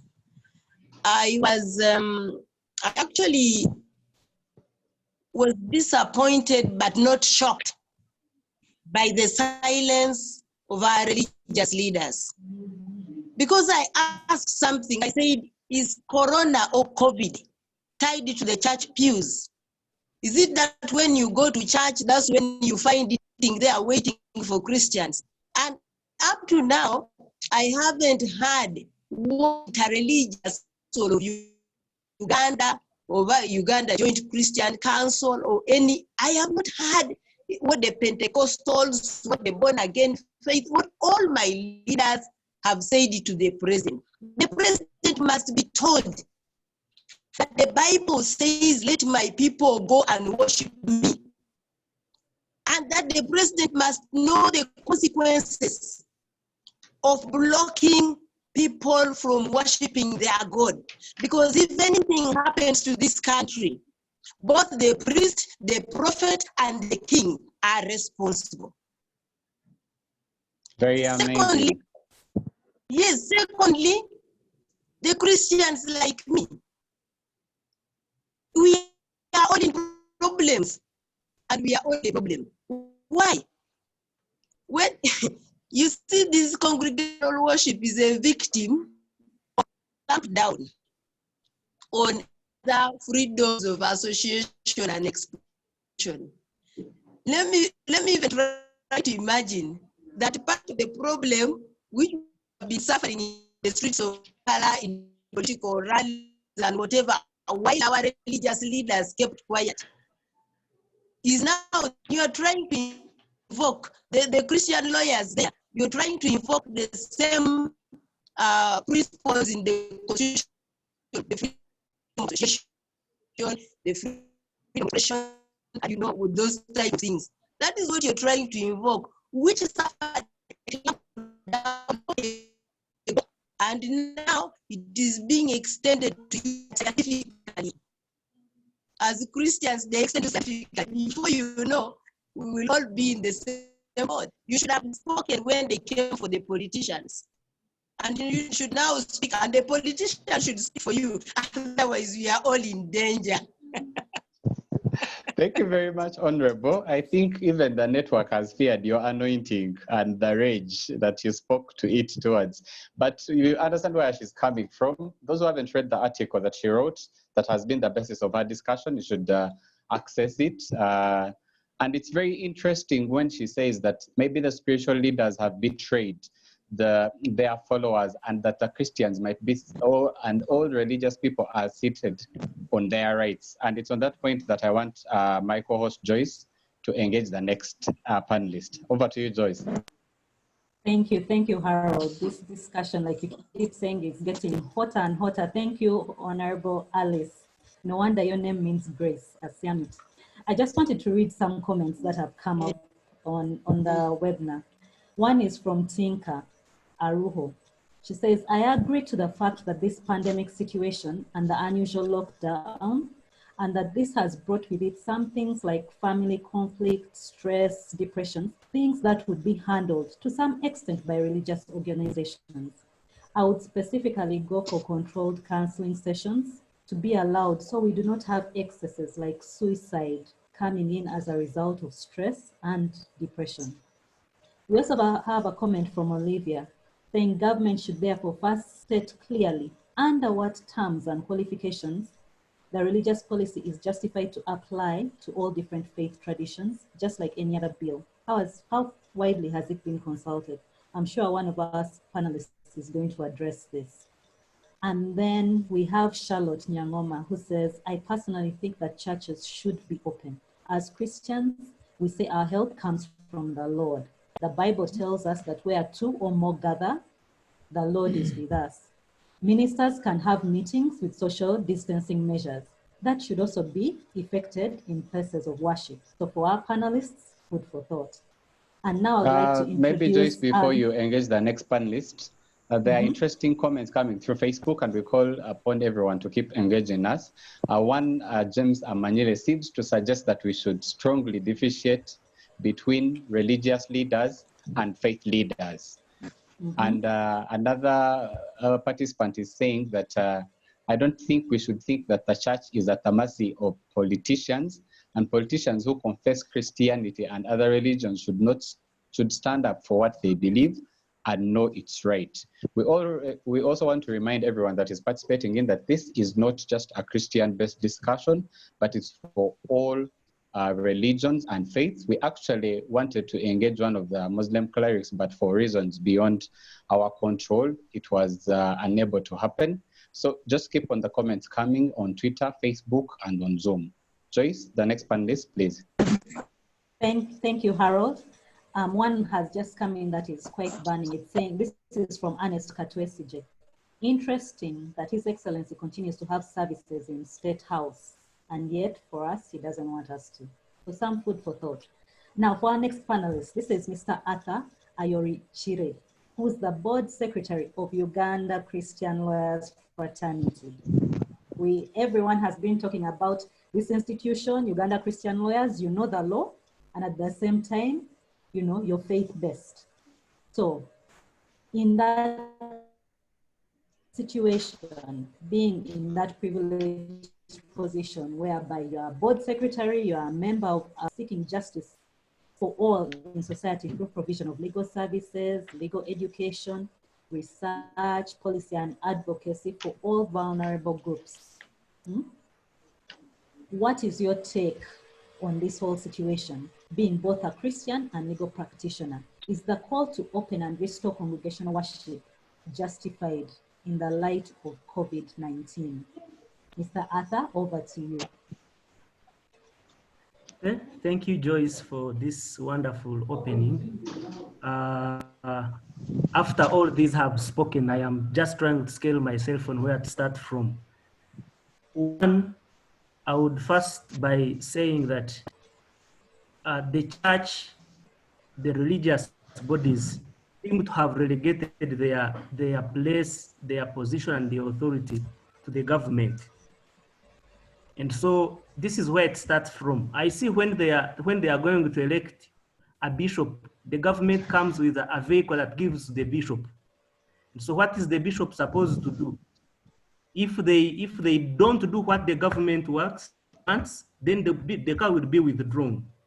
And so clearly there is no difference between the state and the church. That's the first place. Secondly, I would say that we, in one or the other, we have relegated our obligation in what we are supposed to be doing. And so I'm coming from a position of saying we have to look for solutions on what we have to do to overcome this, what is happening.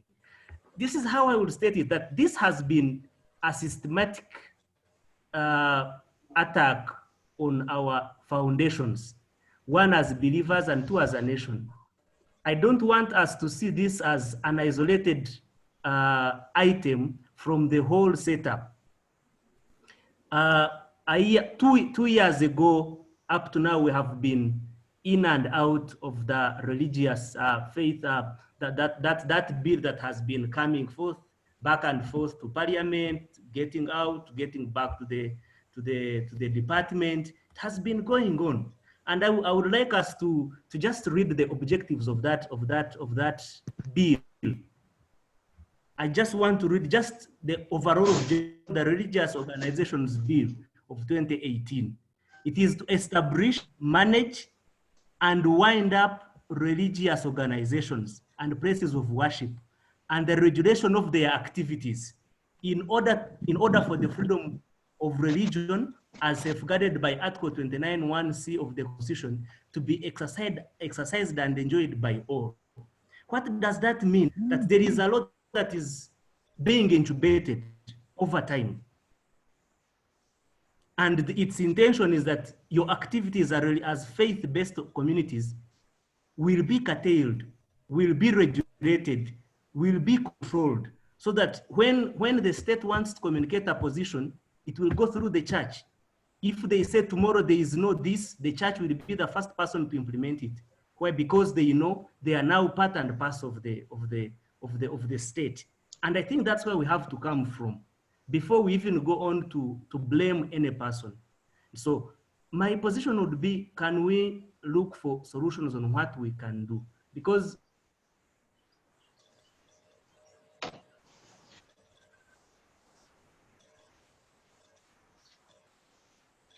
yes, Arthur?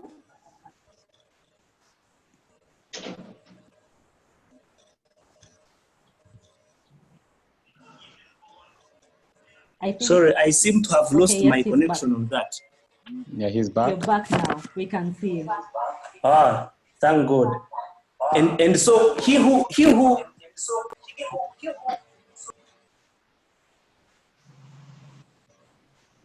Hello, Arthur, you have muted your sound, so we can't hear you. Sorry, I am saying, like the English saying goes, he who pays the piper determines the tune. And so where do we start from? How do we help the situation? One is to analyze our foundations. I recall a month back, I went with UCLF members when we were challenging the establishment of the FBO bill. We went to the minister and we tabled our position as if this goes on. And I recall actually the minister threw us out of their office. I was with the council chair and he could testify to this. And so this has been happening. You might think that nothing is being done, but there is something that is being done. So all of this is a systematic attack on what has been happening. And so in such instances, what do we do? It is a call for us to arise to our rights. Because if you sit on your right, really, it is very clear that you're going to lose it. And so the government, when it opens up a window market, it opens up a mall and curtails a church or a mosque. It shows you that that in itself is an infringement on the rights of religious bodies. And so there is a call to actually bring up a private, to bring up a public interest litigation, because there is no justification. You can imagine if you go to downtown and see what is happening, there is no justification whatsoever why a church should not be opened up or a mosque. And to my understanding, actually these religious bodies are more structured and organized. They have a common leader that can actually say, let us follow these soaps if they are there. And so there is no justification for whatsoever reason that religious communities should be closed down. And my word on this is that let's put our brains together and see how we are going to fight for the right of every person. Because if we don't, we are losing it, because there are people who are being paid to make sure that we lose it. And some of them, incidentally, they are in our midst. Some of them, some of us maybe attend their congregations.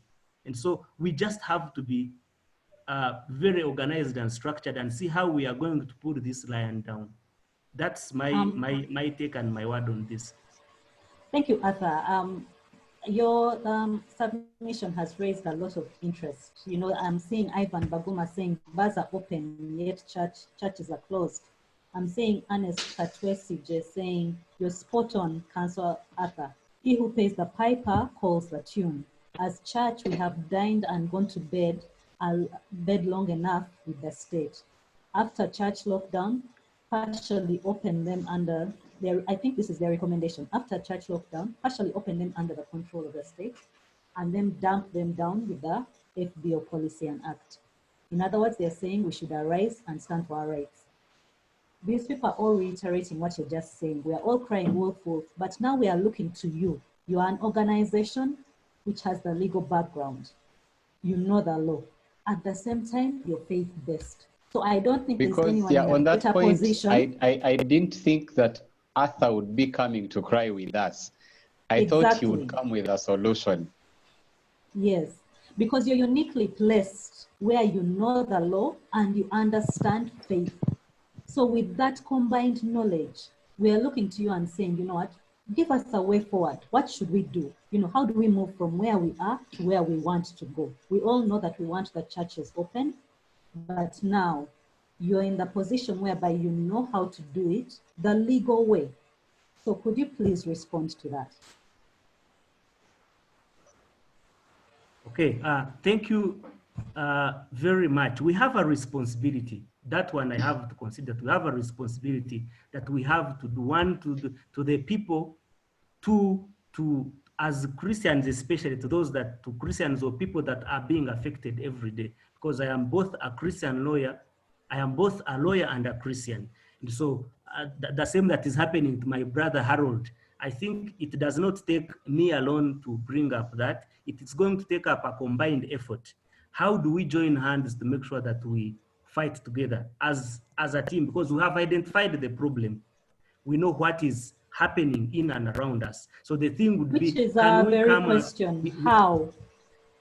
Yes, my how is one. We want to raise resources to put a petition. If it is a petition, there's a time when we raised up a petition against the government, and we went to religious bodies to be respondents, and they refused. And so they refused to be respondents. We have had these things happen. People that are here know that we have come to them on a number of instances. We have this, we want to present this petition against the rights of believers, and all of them are shining out. We can't come against the government. You see, we are getting this interest. We seem to be conflicted. And so we have been let down also by very many bodies that are supposed to be coming up for this. Because as an individual, I can bring up my petition, but when I have Harold, I have Emma, I have Bishop, I have Joyce, we are an able force that is going to show that we have statistics of what is required to file a petition. Thank you, Arthur. Thank you, Arthur. You've provided one way forward. You're talking about a petition. And in that regard, I would like to remind all those watching us that we're carrying out a survey, which I think is going to be shared, and we want you to vote so we can hear from you. This is your moment to speak. And just before I hand over to Harold, I just wanted to share Elizabeth Namakula's comment, which is, we should not have food and relief distribution in places of worship by government because they are designated community halls or centers for such activities. And then Fiona Chigozi says, the Constitution allows for separation of church and state. How does the state then come in to control church activities? Thank you, Arthur, for now. And now over to you, Harold. Yeah, thank you very much, Joyce Katende. We have a volley of comments coming through Facebook. Participants flowing in. We have Theos Francis, Senyonga Simon, Prima Chomugisha, Tendo Ann, Shekina Elvis, Leo Tayewa, James Amanye, Mother Elvis, and Monimo. And we have more people that are tweeting about us, and I would like to remind you of the hashtag, that is Freedom of Worship UG. Thank you very much for whoever is participating, and those who are attending via Zoom, Shortly, an opinion poll is going to be sent on your screens to vote and tell if you think religious places of worship should be open to congregational worship. For those who are watching via Facebook, you can just type your yes or your no, and it shall be taken into account as we proceed and to gather the way forward. I liked what Arthur was discussing, because instead of blame games, it's everyone's call to participate to make sure that these rights are upheld. And it's on that point that I would like to bring on course Miss Evelyn Naikoba. You're very welcome. Thank you, Harold. Okay, Evelyn, for those who do not know, is the CEO of Cornell Company Limited. And I'll just summarize her CV. She's a chartered governance professional with an LLB from the University of Dar es Salaam, and also a diploma in legal practice at Law Development Center. She also holds a master's degree in with specialism in strategic planning. And she has also worked in the AG's office, the people that would be defending any suits in case it came, but that is all in her past glory. She has also worked at the Ministry of Justice and Constitutional Affairs. I have to turn the pages for her CV, for it is too long. And she's currently the CEO of Cornell Company Limited, an organization that is mandated for fair, excellent, and consistent administration of the access to justice, among others. And you're very welcome again, Ms. Evelyn. And I would like to engage you on a series of things that are a little different from what others have been discussing. If you remember, the president remarked during the Matters Day scientific celebration that the reason why the places of worship were actually closed was because they would have the virus spread like a bushfire. Isn't it therefore irresponsible to have ourselves be responsible to blame in case of a catastrophe that would arise in case the religious institutions are opened? So what is your opinion pertaining the opening of chances, and is it a responsible call for such a time as this? Over to you, Evelyn. Thank you very much, Harold. Thank you to the moderators and my fellow panelists. I am honored to be a part of this discussion. If I got you correctly, your question is whether it is irresponsible for us to be discussing that places of worship should be opened at this point in time. Maybe we need to understand why the lockdown, and maybe that will be my starting point, while the lockdown was initially installed. When you have a situation where you do not know what this disease is about, what its impact is, its disseminating effect, then perhaps it makes a bit of sense to lock down. Reason being, people were initially panicked about it and in a lot of fear because they hardly had any kind of information about it. That said, I cannot say that that justifies, with specific reference to the religious community or the faith community, that the decision that was taken by the president in consultation with the Interreligious Council of Uganda was fully representative of the faith community in Uganda. As Council Kandia ably mentioned, we comprise 99.8, and that's quite a big percentage. So whether that decision was actually fully representative of each and every Ugandan is questionable. But be that as it may, we cannot entirely blame the president because he purportedly acted on the advice of the Interreligious Council. As Honorable Chris Baryomunsi stated, I think a day later when Honorable Angeline Osege was disputing the closure of churches specifically, and he told her, look here, the Interreligious Council met with the president yesterday and they rubber stamped the decision to have the places of worship closed. But, okay, maybe we might not cry over spilled milk. The good news is this: the president has an opportunity to reverse that decision, emphatically so, as stated by Honorable Alaso and my other fellow panelists. The president of Uganda is the head of state, but he has never been the head of faith. He can never, he has never, he will never. Matters of faith are beyond the control of the leadership of this nation. What the president is responsible for is to lead the state. When it comes to matters of faith, Those are matters that are very intricate and very delicate and cannot just be treated lightly. So it is wrong for him to assume a position where he thinks he can open places of worship as and when he pleases, he can close them as and when he pleases. But then again, he's acting on the advice of the Interreligious Council. So as one of the questions that was put across, are our religious leaders truly, truly representing us well? That is a debate that we can have at another point.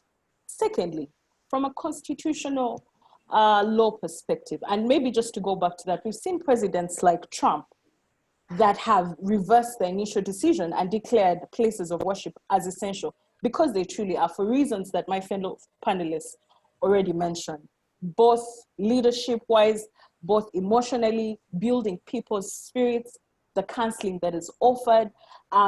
Bishop Zach mentioned that religious leaders, and as can be traced far back, have always played a central role in disaster management.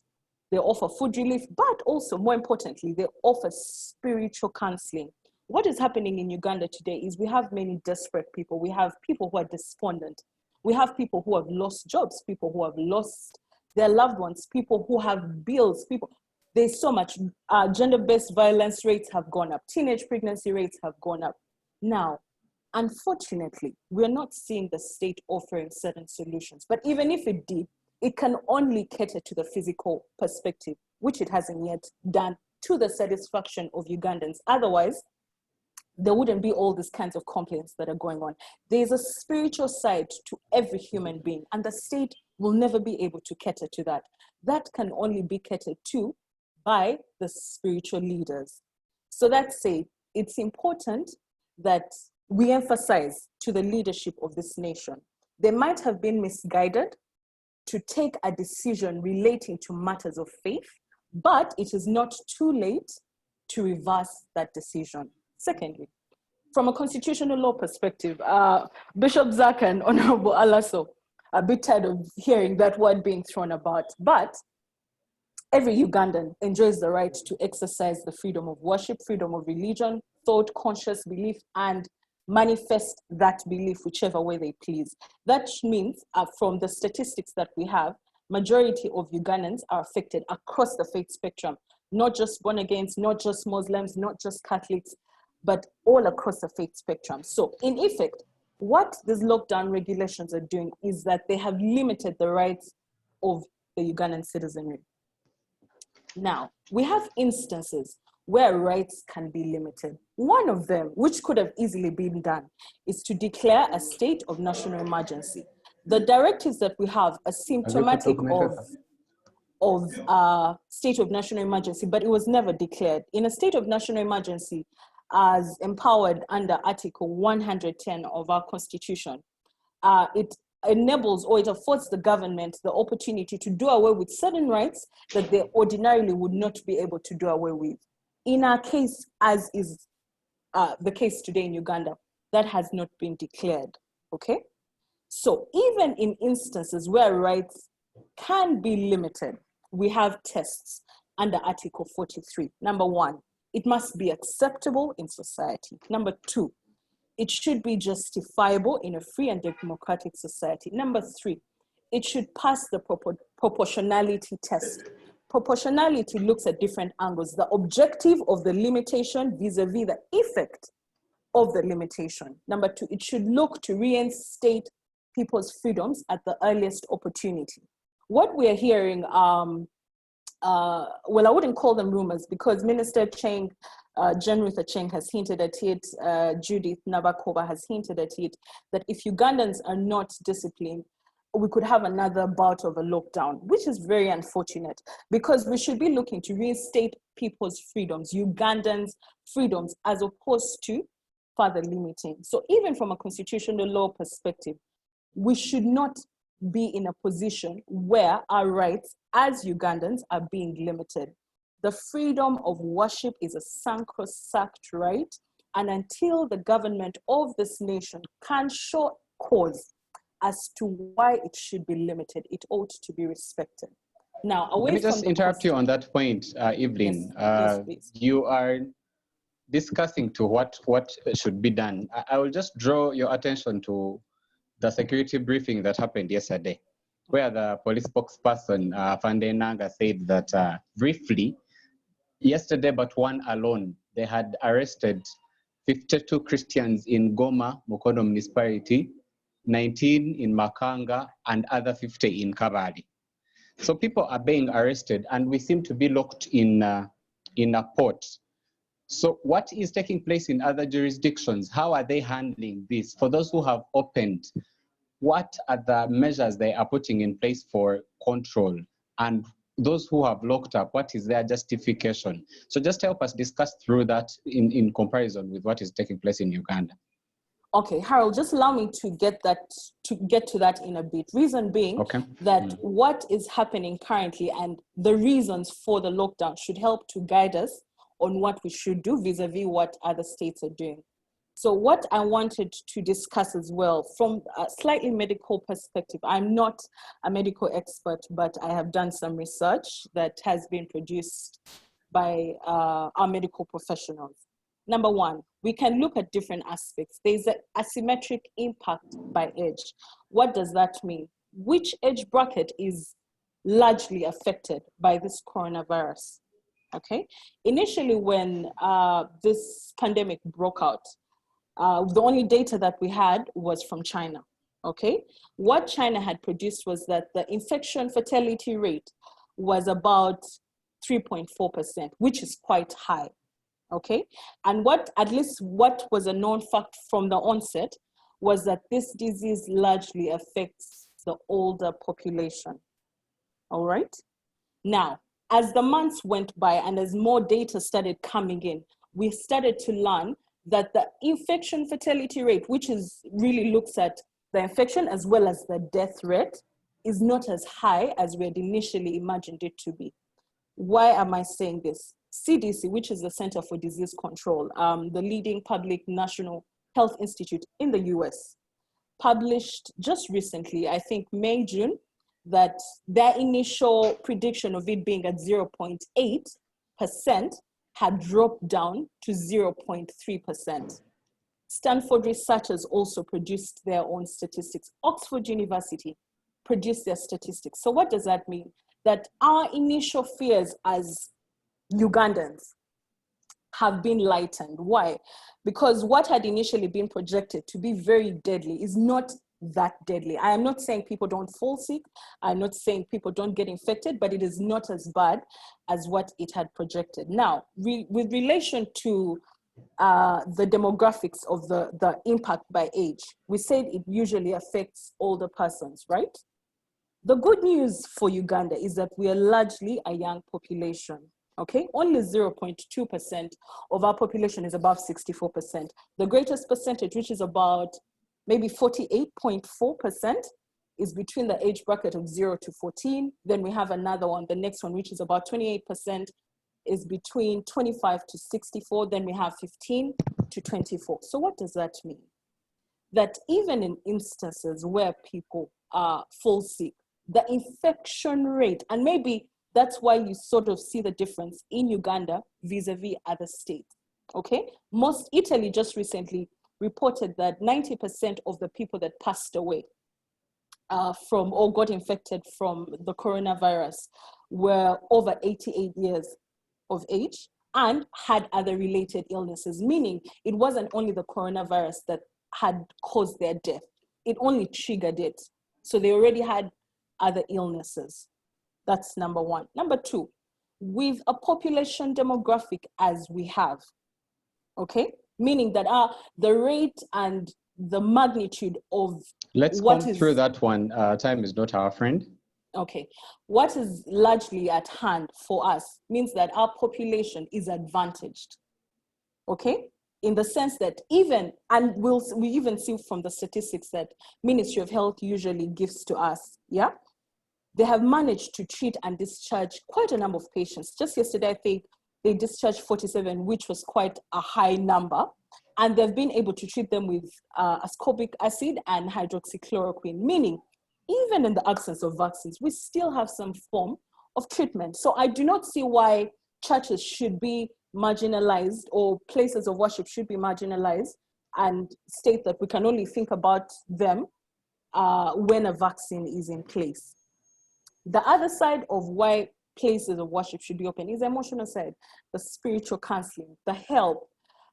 Human spirits need to be fed, okay? I think I will not repeat that a lot because Bishop Zach and Honorable Alaso mentioned that. So basing on just those statistics, I honestly do not think that Uganda is in a, and we have not had any deaths, surely. Finally, What in is 1 the minute, worst?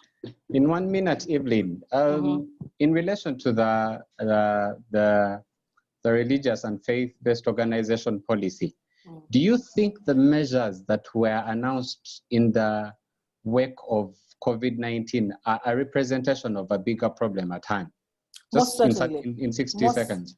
Most certainly. Our biggest problem, by the way, is not so much the lockdown.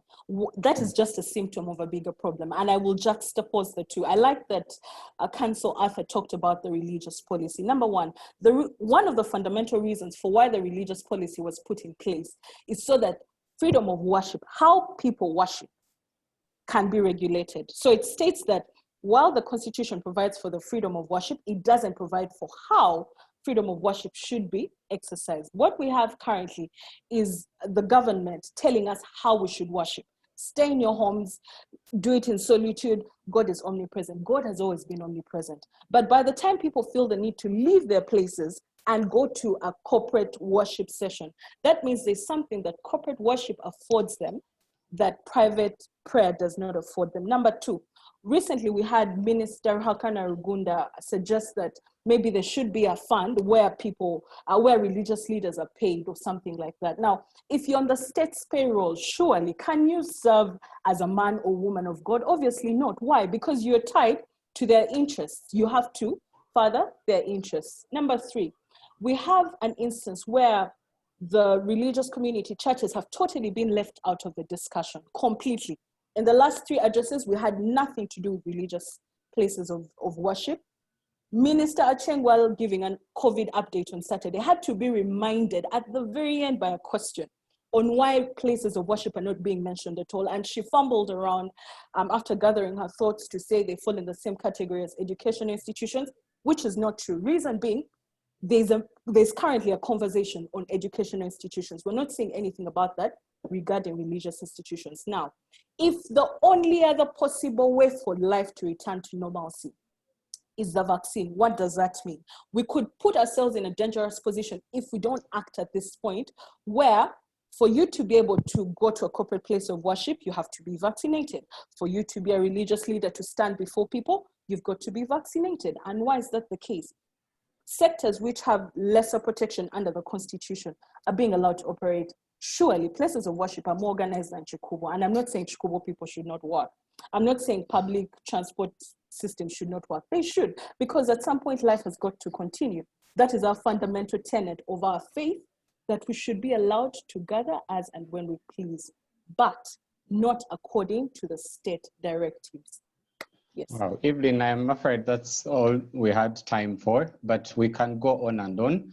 The discussion does not stop after this webinar discussion. It can go on our Facebook and Twitter handles, and we will continue to engage you and even have the panelists answer some of the questions that were answered after this. Maybe Joyce can give us the sense, direction in these remaining few minutes of how we can proceed.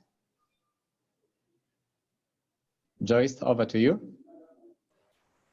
Thank you, Harold. This discussion has really been, opening Pandora's box. And now when I look at it, I look at the fact that we only have 6 minutes left to end this webinar. What this means for all of us is definitely this is like episode 1, and there'll be episode 2 coming up shortly. Please follow this page, keep watching. And to our panelists, I don't know, we have 6 panelists, and I don't know who we can select to give us 1 or 2 remarks.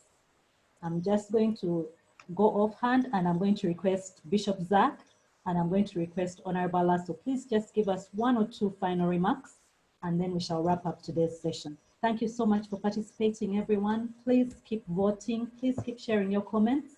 This is just one of many series. So Bishop Zach, you have 2 minutes, please.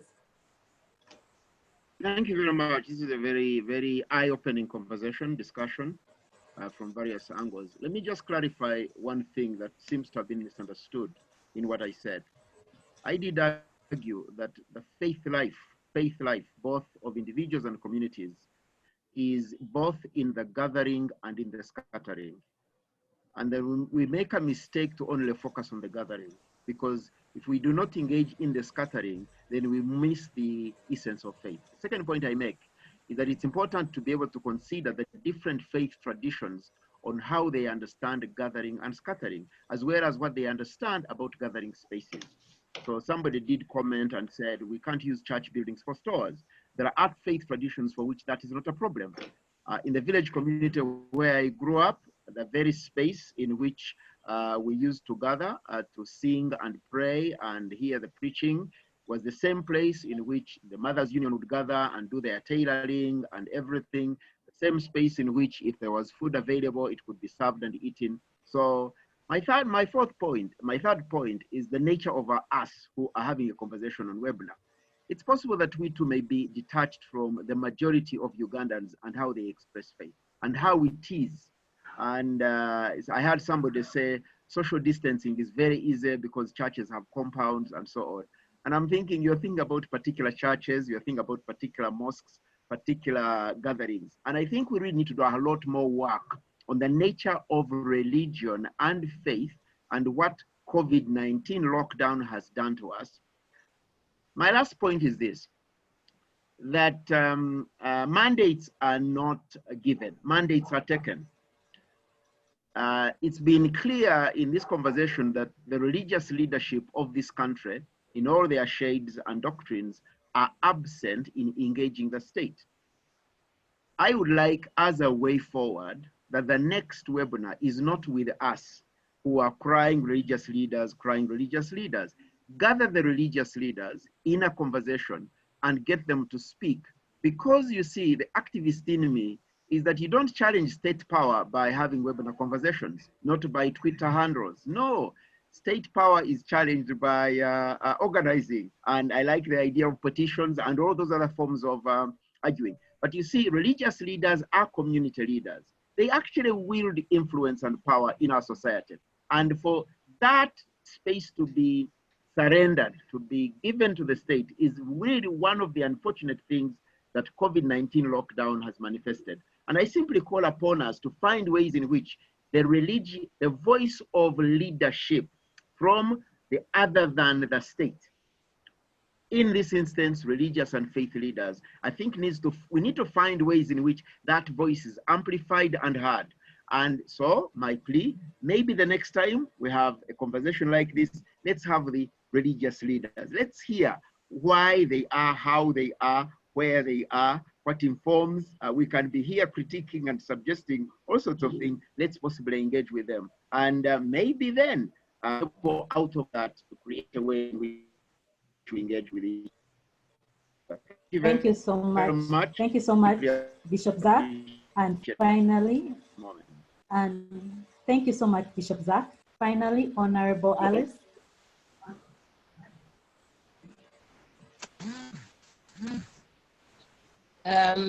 Thank you very much, the organizers of this discussion. My thoughts are one, Cromwell and the team, please help us develop guidelines with which the church can implement the Ministry of Health guidelines and submit them to Dr. Jane Ruth Acheng, publish them, give them to UJCC to prove to them that we are ready to adhere to the Ministry of Health regulations. Two, I am calling on to feel passionate about congregational worship, to spend time praying and fasting, that the obstacle to congregational worship is removed. Three, let's start an online petition. Four, Christian players, go to court. If you don't need us at this time, help will come for us as well. This is President of Uganda. What is let go so that they may worship me. Unless you have other reasons for locking us out of worship, That will be sought for. For now, we appeal to the president, let God's people worship him. I thank you very much for this opportunity.